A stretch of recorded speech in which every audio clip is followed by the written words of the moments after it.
the first speaker is my sponsor, and she's a wonderful woman who I respect a lot. She has a lot of knowledge of the program, and she knows her stuff.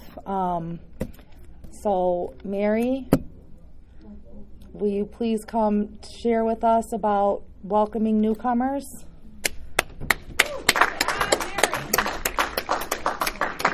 Nah, it ain't happening. There's stairs over there.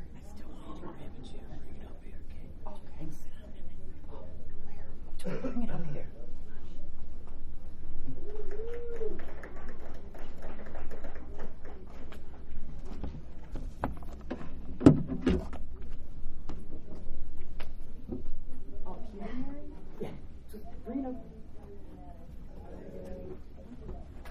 I don't think we're going to need that. But, you know, if I get too loud, just let me know. I'll get closer. And if people can't hear me, let me know. And would somebody do me a favor and close that back door? And I'm not asking to close anybody out. It's just that I'll get distracted. I get easily distracted if I see people walking back and forth. Yeah, I need you up here. I am Mary, and I am an addict. And I'm so very glad to be here today in this beautiful place. Oh, no, here comes people. More people I know. It was my second opportunity to come up here to this particular place. And it was kind of cool. I was a little excited when I got the topic of welcoming the newcomer. So, do we have anybody here with 1 to 5 years today? Anybody 5 to 10? Anybody with less than a year? Okay, so let's just take a moment, and I'd like you each to get up and go hug a person in the room that you don't know. Pick out somebody and give them a hug.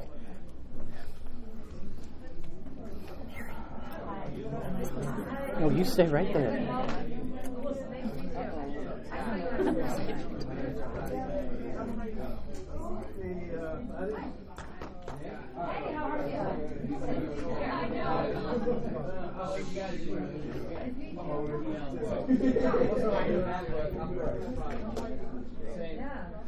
Me too. I thought I was like, oh.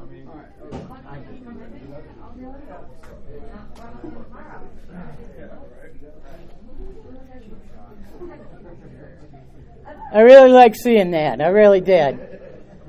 But when we talk about welcoming the newcomer, I want to point out one thing.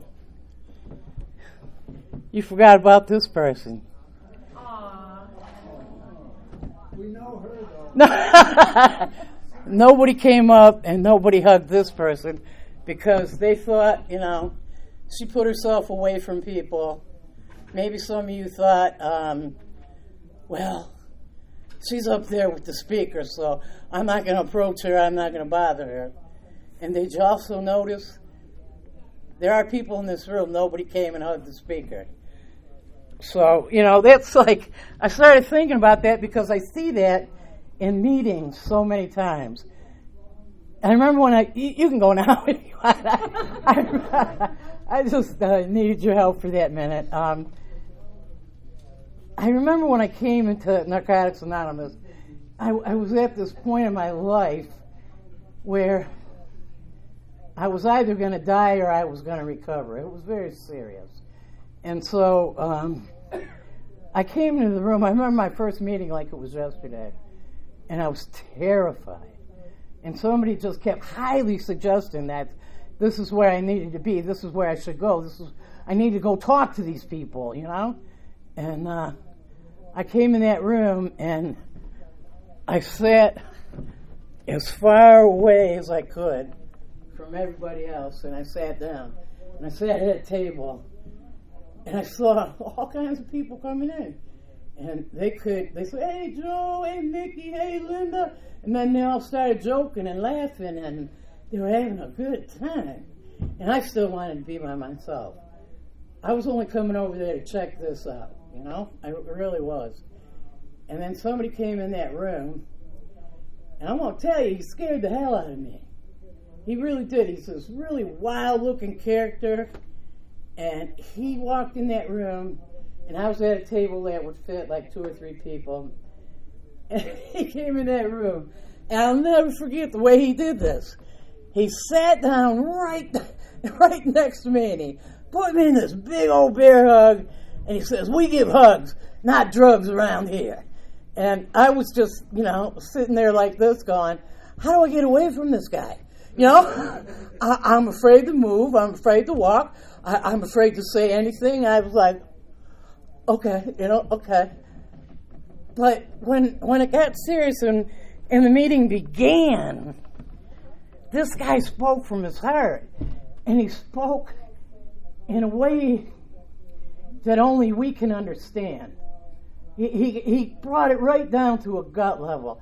And they started talking, they realized that I was a newcomer. And they started sharing their experiences. And they started sharing their recovery. And they started sharing their lives. And the most important thing that I remember at that meeting was somebody said, "Keep coming back." And I don't know how many times, we all hear this. That really means something. And that meant something to me that day. And I say it over and over and over, that you need to keep coming back. And I mean it from the bottom of my heart. It doesn't matter how many times you got to keep coming back. You just got to keep coming back. And I guarantee, if you follow this program, that your life will get better. It really will. I know we talk about the program only offers one promise of freedom from active addiction, but I've seen people be blessed with so much more, including myself. So I started thinking about in my life, where is it? How do I welcome the newcomer? What is my job? How far do I take it? What can I do? How do I welcome the newcomer? When you go to as many meetings as some of us go to, we can become complacent in that. We can become really shitty in that. There's no other way to say it. We can be at that meeting and we can get up and say, yeah, because I'm going to meet everybody down at the Hojo's or whatever, and we're going to rush out there and have coffee in our little circle of influence. When that happens, I always, I've not been perfect, but I attempt to invite other people to come along. I try to reach out at every single meeting that I go to. And I'm not perfect. But if somebody would not have done that for me, I would not be here today. I will tell you an interesting story. Right after I came to Narcotics Anonymous, I lost my license. And mind you, I live in a rural area. I do not live in the city where I can hop on the bus. I'm way out in Cowtown. And so right after I came to Narcotics Anonymous, probably about 3 months into it, I lost my driver's license. And I didn't just lose my license. It was like, you're never going to drive again. Kind of, if this is revoked, don't even think about it. And that was quite a blow to a person who had been as independent as me. But the people in the room, they told me, don't worry about that shit. Don't worry about it. Just don't use and come to meetings. Well, how am I going to come to meetings if I can't drive? I left my book in the room, but I meant to bring it down. And I even brought it here so that I could show it to you, my very first book. And if you open my very first book, in the back of it, every single page is filled with phone numbers from people who came up to me in the very beginning. It was, I can take you, I can give you rides, I can do this, I can, and I got into this. It was very, very dark period of my life. I'd never been put in that position, and so I began to also learn about, my responsibility in that. And so, as a newcomer, I had to, God bless Linda in the back of the room today. I mean, I'm really serious. The woman deserves a round of applause. I mean, really. 5 years of driving me around, One of the people, the main person, she just was always there, and people were always there for me, always. Telling me this is the least I can do. This is a simple service that I'm in that position where I can do this for you. Please let me do this for you. There were other people who I knew were struggling financially. So I would budget, some gas money for them. And I would ask them for a ride. Can you give me a ride? So if they really were using $3 of gas, I gave them 10, or 5 or whatever it was, at the time. And I also got to know many, many people that way. I had to come out of this attitude that I had when I came to Narcotics Anonymous, that I was completely self-sufficient. I didn't need anybody's help. And I thank God, for the people who I say were welcoming to the newcomer. The times when I was stuck at home, when I had nobody to talk to in the middle of the day, nowhere to go, couldn't escape, couldn't do anything. That book was filled with all the people who took time out of their life to help this newcomer, who would sit, and talk with me for hours. So in welcoming the newcomer in my life, the most important thing that I can do is the things that were done for me. I remember one time, like the first, let's say, event or whatever that I got involved in, they were talking about setting up for this pig roast or something, and they were just moving chairs, and I asked if they needed my help. And they said, sure, and I ran right in there that next day, and I got to meet a whole nother 6 people. They were welcoming me, They were like, yes, we want you to come to this event. Today that's what I do.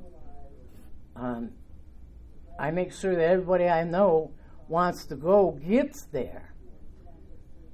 There's this other kind of cool thing I got dragged into. It's funny because I ran into Nikki out in the hall called Facebook, and all of a sudden, I joined Facebook, and there's like, whoa, this huge influx of everybody, that has friended me on Facebook. And so I'm sure they all recognize that I don't put anything directly up on my page about, being in Narcotics Anonymous, because that's my choice. I can remain anonymous. But when they don't remain anonymous and I see their struggles and I see their pain, what does it take me? What does it take of me to just put something down there positive? What does it take for me to write, come on back? What does it take? There's somebody I so desperately, who I admired so much, had over 10 years. And every time, and he went back out, and every time I see him, he'll make a comment to me now and then. I always write on there, saving a seat for you, I don't have to say, right out loud, but he knows what I'm talking about. I can assure people that they're welcome. We can all do that. It doesn't matter, how many times a person comes back, as long as in my life, I encourage them to come back. Because if people would not have encouraged me to come back, I wouldn't be here. And my life has become enriched by all of these actions. And it's part of service. Welcoming a newcomer is really actually a form of service. If you call me up and you need a ride, I'm there. I will be on my way if I'm going. If you need me to help with something, I'm there. Because I'm not thinking about my self-centered, egocentric self, It takes my mind away. And this morning I was reading about step 12. We talk about, in no way can we keep what we have without giving it away. Now, if that isn't intertwined with welcoming the newcomer, I don't know what is. But it's kind of in there's really, how would I want to say this? That's kind of egocentric too. But that's not the only reason we help people. But, the guarantee is theirs that if we help others and we help the newcomer, especially, that we will stay clean. It's all part of that, the order of the steps. I think the thing that helped me the most, I'm getting a little off track here. I was talking to my brother yesterday, and he's a member of the Other Fellowship, and I had a recent anniversary, and he bought me this coin from there. And I was very touched, because that's his life and that's his beliefs. And yes, that was mine to have too. And so I accepted that, and we started talking about our recovery, because he's got a few more years than me. And he talked about, he described this to me. He said, you have a more missionary style in helping the newcomers and helping people in recovery. He goes, I'm not quite like that, in that you do more good than I could ever hope to do. Now, I don't know if that's true, but to hear my older brother tell me that was pretty deep, and it pretty well touched me, because he's correct. One of the greatest gifts that I was ever given, and I'll return to it shortly, was to do 7 years of H&I work. How much closer to the newcomer can you get than to bring a message into a place where a person who was suffering from this disease so very deeply that they're incarcerated, you can't get a better place to carry your message. Now, I never considered that missionary, but I guess if he wants to look at it, I guess it is, that we have different levels of service, that work that we can do. I have brought meetings into prisons and to jail, and both. And I've developed these relationships with people that I get way more out of it than they do, I think, some days. And yes, they do wander, but guess what? Some wander off. Other ones, I watched them get their lives back. I've watched them get off probation. I've watched them maybe go on and find a partner. I've seen them get their careers back. We're not guaranteed any of that, but I've witnessed that. I have seen that. I've seen people go up that level. And to watch that, wow, when we hear people say, oh, it's an effing miracle. Well, it is. It's really a miracle, and you get to see it up close and personal when you're sitting in that jail, and the next thing you know, you're watching a person return to becoming a nurse. You're watching a person return to becoming a physician's assistant. Another person I knew returned to becoming an ophthalmologist. All by following this program, all by being welcomed as a newcomer, all by listening to people share their experience, strength, and hope. And that's all we do to the newcomer. We don't, sprinkle pixie dust. We don't throw holy water on them or anything like that. We tell them what we did. It's that simple. We tell them how it was for us. We tell them how it is now. And when you share that story, I guarantee you, there's somebody that hears it. And lives begin to change. When I came to NA, I was not a hugger, I just was not. I just didn't like people to touch me, period. But that was part of that whole thing where I didn't like me. I didn't think I was worthy of a hug. And so I had to get over that. I had to understand that the hug is not about me. The hug I give is not about me. The hug I receive is about me. So in the form of a simple hug that you give each other, that's welcoming the newcomer. making that person who feels like they're not even worthy of a hug receive a hug from you. Simple. Just so many simple things that we can do. You have a person, let's say they're, they don't have the cash it takes to go to an event. Pay for the ticket anonymously. I do that a lot. I don't need to be thanked. But I know that I can do that. Because today I got a couple dollars in my pocket. I'm not going to starve today. I'm not going to worry about anything financially today. I can do something like that. I can buy a newcomer a book. They walk in that door and you really think that person wants a book and they're thirsty? Buy them a damn book. Put a little prose in there. Sign that book.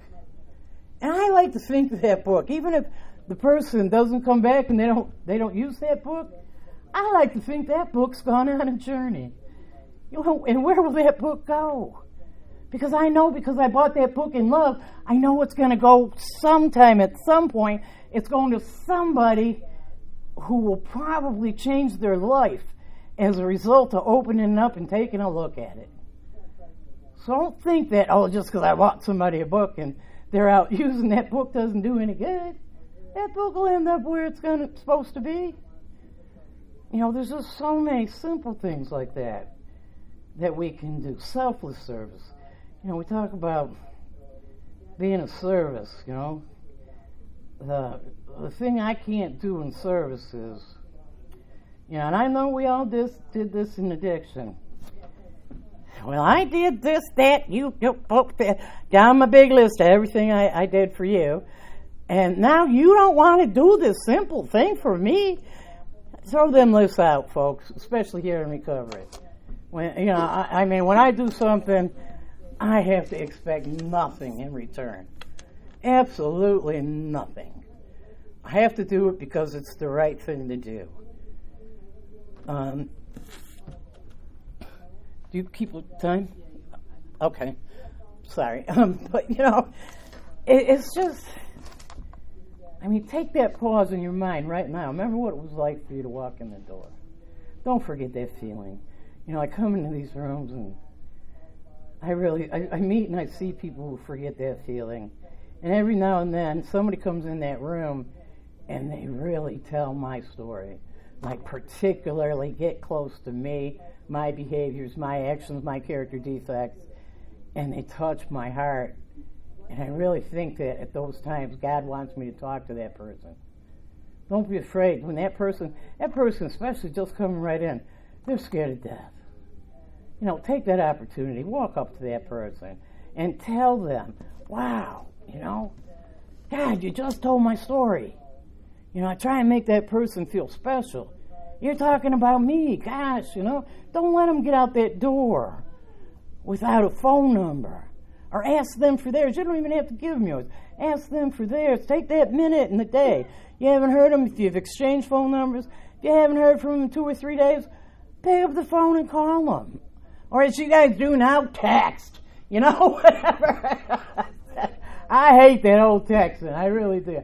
I do not like to text. But, whatever way. Like I said, there's so many ways. You got your the Facebook, you got texting, you got Instagram. You can Instagram them some sort of spiritual kind of meme or whatever you call it. Send all that out. Try and let these people know that we're thinking of them. But most importantly, the thing, before I wind it up, the most important thing that I heard, and I never believed people in the beginning, was when they told me, I love you. And I can cry. I really can, just thinking about when I thought I was so worthless. And people kept telling me, I love you. I love you. I love you, And I'm like, you don't even know me. How can you love me? And then as I worked and I progressed in my program a little bit, I began to feel that love that they talked about. And that's why, it's so important that we work with the newcomer. When that feeling comes over you, you're like, God, they do love me, and I do love them. So, you hear this every now and then. I mean it from the bottom of my heart today when I tell each and every one of you that I love you. And I'm going to give you an assignment before I leave, and I'm going to wind up here, is that I would like you guys at some point today, I don't care who it is, make sure you tell somebody you love them. You might change their life. You might stop them in their tracks. People don't hear that. And I do love each and every one of you guys. That's all I got.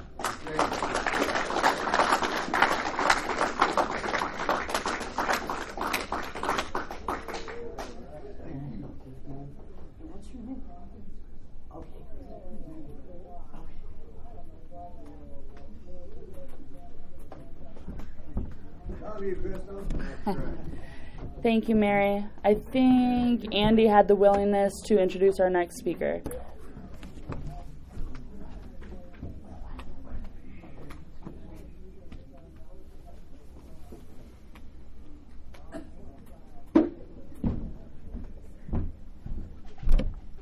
My name is Andy. I'm an addict. It's definitely a privilege to introduce the next speaker.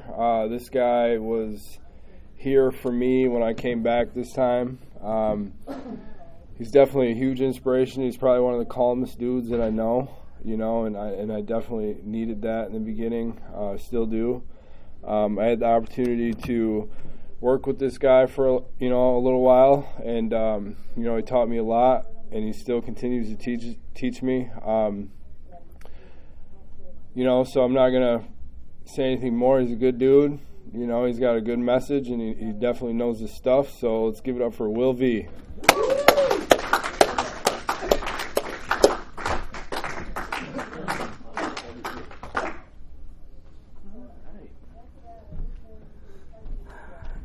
Hey everybody, I'm Will. I'm an addict. First off, Mary, great job. That was awesome. I don't know how I'm going to follow that. Thank you very much. You shared a lot of good stuff. Like I said, I'm Will. I'm an addict. I'm really grateful to be here. And I'm really honored that I was asked to be able to come up and do this. Specifically, I really love this resort, this MRCNA being up here at Shanty Creek in this area, and it's my favorite place. And the reason for that is right after I got about a year clean, I came to my first full MRCNA. It was up here. It was the first years back when they had the first two up here. And I came up, there was people from my area that came up, but nobody that I was close with, so I kind of came up by myself, and I was really nervous. Like I said, I'd been around a little while, but I was nervous, and I was still really pretty shy, and the people of this area, that put this thing on, I showed up at the marathon meeting at midnight on Friday, and people were like, hey, come do this, come do that, and included me all weekend long, and really made me feel a part of and welcomed, and so it's really cool for me to be able to come back up here and do this. So yeah, I didn't really prepare a whole lot, so good luck. Hopefully somebody gets something out of it. But I wrote a couple little notes down. I'm going to start just by, bringing myself back to when I was, new. And I don't know. I went to my first meeting, and I was scared to death. I didn't know if I belonged before I came. I didn't think I was going to belong. I thought I was going to get laughed out of the rooms.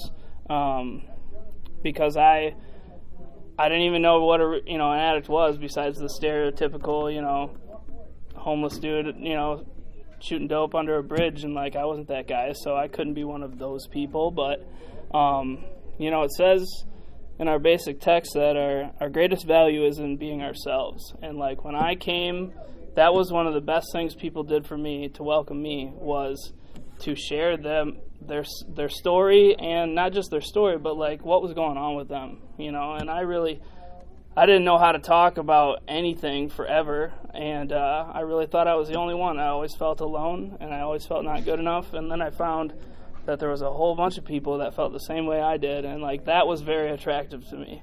And it wasn't just people like telling me, you got to do this, you got to do that, blah, blah, blah, all this. It was, okay, I hear you. I was right there. This is what I did, and then it got better. If you want to do that too, you can, and we'll help you. And I was like, okay, I can get down with that. So I don't know.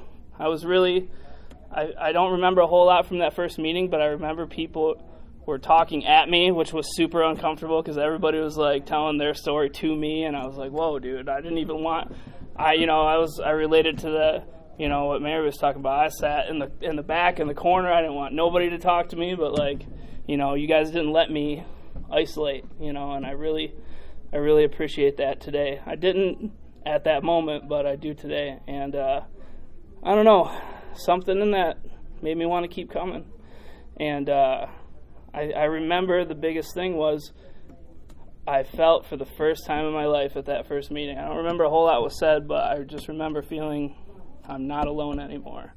And that was like the first time I'd ever felt that. So I was like, okay, I want to keep doing this thing.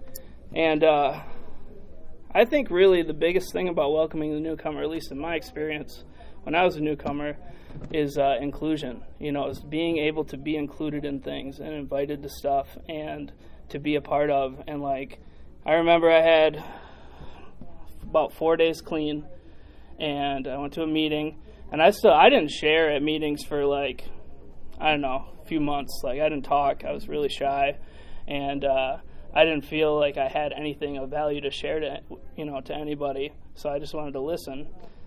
But people, regardless of that, even though they didn't know me, said, hey, come on out after the meeting. Let's do this, do that. And I remember this one guy I actually used to get high with, and then he got clean before I did, and he was there at my, fourth meeting and said, hey, let's come out to my house. We're having a bonfire. And I was like, all right, I have 4 days clean. I definitely don't have anything better to do. I might as well. And so I went out there, and so there's a bonfire, probably about in the back of the room, in the corner of the room, all these people over there sitting at a bonfire, and I'm right here next to a tree by myself in the dark, just so scared to death of talking to anybody, or, I don't know. It was like I hated myself so much, and I knew who I was, so I figured if you knew who I was, you'd hate me too.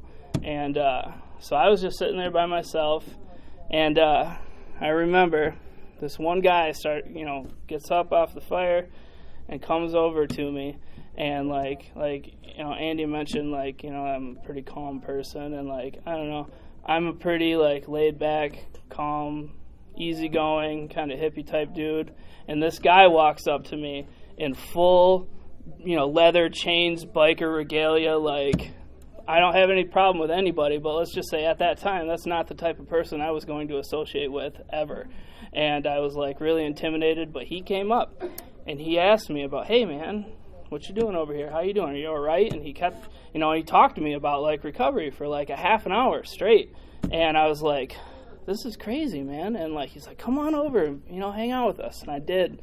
And it was really cool. And, I asked that guy the next day to be my sponsor, and he was my first sponsor, and he was like my recovery drill sergeant, and he really hammered a lot of the basics into me, and he was really, aggressive but loving and caring, and I really needed that, and I really like to make myself remember how I used to be, because I didn't have, I guess I had enough willingness to do some stuff, but I needed a lot of prodding and encouragement and help to make myself do things, and I forget that a lot of times, and I really am grateful to think on this topic, because I don't know, I get some time clean, and luckily I don't really feel this way too much anymore, but there was a time when it was well, all these people are just not willing to do this, and they got to be the ones to reach out this and that, and if you don't do this and this, then you don't really want this, and you're not going to stay clean, so I don't want nothing to do with you anyway, and I'm really grateful that I'm not that way anymore, because that's, I didn't have that, not everybody comes in with the willingness to just jump right in and do everything that is suggested. I was scared to death to do anything. I needed a lot of, people encouraging me to go out, do this, and even after I said no a bunch of times, people still kept inviting me and didn't give up on me, and that was huge. So yeah, and that was cool. And then the coolest thing is as I started to do a little bit and open up a little bit more and share at a meeting and talk to some people, you know, it got easier. Every time I did it got a little bit easier, because all this stuff, these suggestions, I didn't think I could do. I really honestly didn't think I could do any of it. But then with the nice guidance and push from people, you know, I did that. And then every time I'd do a new thing, it was like, oh, I did that, so I can't tell myself I can't do it anymore because I just did, you know, and it just kept building. And, and another big thing that I really want to talk about for welcoming the newcomer, you know, it's all of our individual responsibilities as well, but I think the biggest thing is you know, it says in Tradition 5 that the group is the most powerful vehicle for carrying the message. And I think that we as individuals, or I'll just speak for me as an individual, I have a responsibility to be a part of a group to be able to help give a welcoming atmosphere of recovery to the person that comes in, to the newcomer. And I think the home groups is a huge part. This is my shameless plug on home groups. Like, please, if you don't have one, I really encourage you to get one. It's been probably one of the biggest things in my recovery that's kept me around. And you know, like I said earlier, for a long time I didn't feel like I had anything to give. And my home group, my first meeting I went to, it became my home group the next week, because that was my sponsor. When I called him, his first assignment was call me every day for 30 days, which I thought was crazy, but I did. Well, actually, I skipped one day and forgot, and he made me start over, that bastard. I was like 23 days in, too, and I had to start over, and I was like, that mother, you know, but, you know, and he held me to it, and I did, you know, and I kept going. But the other assignment, he said, is you got to get a home group, you know, get a home group and be a part of. And that's another cool part about the group, is even though I didn't have like a whole bunch of time or a whole lot of experience to share, I still was able to be welcoming. I still was able to give back, even though I didn't, you know, feel like I had anything. And, you know, after a couple weeks, they saw me coming around and said, hey, why don't you make coffee for a while? And I was like, I don't even drink coffee, so I thought I'd get out of that, you know. And they're like, oh, no, you don't know? Here, come, I'll show you how to make it. And I was like, dang it, man. But they roped me in, they suckered me into doing stuff. And so I did. And like that, I got to tell you, like, it helped me so much, because it made me feel a part of, you know. And one of my sponsors told me one thing, and I quote this one a lot, that, you know, if you want to feel a part of, you got to be a part of. You know, there's things I have to do to, you know, it's a program of action. And like them allowing me to be of service and encouraging me to get involved early on, like that made me feel a part of, and it made me have the little bit of shred of self-esteem, you know, because I was being a part of something that was helping people. And then when I got, this is actually something that I still like smile every time I think about. I remember I got 60 days clean, and the guy that was like, you know, the elder statesman, shall we say, of our home group, afterward he handed me the key to the church and said, hey, how about you open up for a while? And I was just like, you people don't even really know me. Like, there's a lot of nice stuff in this church. You're just going to give me the key? And like, I didn't steal anything, but I could have. But it made me feel really trusted and really a part of, and like, I don't know, I think that saved my life. And like, being given those opportunities to do stuff was huge. And I try to, you know, in my home group today, like when we get new people come around for a couple of weeks, like, hey, you want to join our home group? We could use, you know, I really encourage you, come, you know, do this or that. And like, most people don't take me up on the offer, but some people do, and you know, they stick around, and it's really cool. And but if I wasn't given the opportunity to do that and the encouragement, I guarantee you, sure as heck, it wasn't going to happen. I don't know about anybody else, but I'm pretty lazy. Like, I don't want to do stuff. I want stuff to happen to me and me to just get better. But like, they tell me this is a program of action, so. But I needed to be given that opportunity, you know, to be included. And, you know, it's another, I'm sure we've heard this story a million times, but this happened to me too. Like, you know, when people hey, we're going out to eat after the meeting. You want to come? And I'm like, I don't have any money, sorry. They're like, I didn't ask you if you had any money. I just asked if you wanted to come. And, like, that was really cool. And, like, nowadays I can, you know, try and help out people the same way. And, like, that's all I do is just try to do the stuff that people did for me and keep, you know, it's not about paying it back. It's about, you know, paying it forward, to use a cliche. And I really like what Mary said about buying a newcomer a book, you know, because my first book was bought for me at my first meeting. You know, I was like, I don't know, somebody could tell that I wanted this stuff. You know, I had been to, like, I don't know, I tried everything else and nothing worked, and I finally found some hope. And I must have had some spark in my eye or something, and somebody's like, here, I think you could really use this. And I think, you know, and they bought me my first book, and, like, you know, that's something that I really like to do, you know, these days when new people come in. And that really helps. Yeah, and another thing, too, is I really like what was shared, too, about I really want to encourage people that, yes, I know that this workshop is about welcoming the newcomer, but, like, just remember that we're all you can still be at any given time the still sick and suffering addict needing the message. And, like, don't just stop with the newcomer. You know, it's like, just because we've been around for a while doesn't mean that we don't need help, you know, and please be inclusive to everybody, you know, even not just even the people you don't like, but especially the people you don't like. That's what I try, you know, and it's not always comfortable. It's not always what I want to do. Still to this day, I tend to be my first inclination is to stay in the back, you know, stay in my comfort zone, not talk to people, but I know that is, you know, that's not good for me. And there's a line in the first step, I think, it says we found out that to stay clean, I'm paraphrasing, I'm not very good at quoting, but, you know, we had to do things to stay clean, even the things that we don't like doing. And, like, for me, I think the word even should be changed to especially, because the stuff that I didn't want to do the most, and still to this day don't want to do the most, is the stuff that I need to do the most and the stuff that I get the most out of, you know. And, yeah, so against my, you know, typically isolative, introverted nature, I try to push myself out of that, you know, and go up to people and talk and invite them to stuff. And half the time I don't even want to go out myself, but, you know, it's like, all right, this is what people did for me.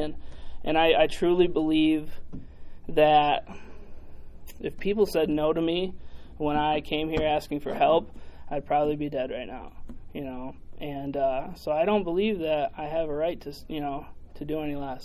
And I'm not perfect. I'm not trying to be up here, you know, on any pedestal like I do all this stuff perfectly. But, you know, I just I believe that I owe a debt because, like, I love the theme of this convention, Beyond Our Wildest Dreams. Like, I know it might sound cliche, but, like, all of this stuff, everything about my life is 1,000 times greater than I thought it could ever be, you know. And it's like, and I feel sometimes like I'm just starting out, you know. I've been around for a little while, but, you know, I still got a long way to go. And if it's this good already, you know, if I keep putting in the work, you know, what's it going to be like? And I've already gotten back so much from this fellowship that, yeah, I don't want to be that person that, you know, stops going because I get so much stuff back in my life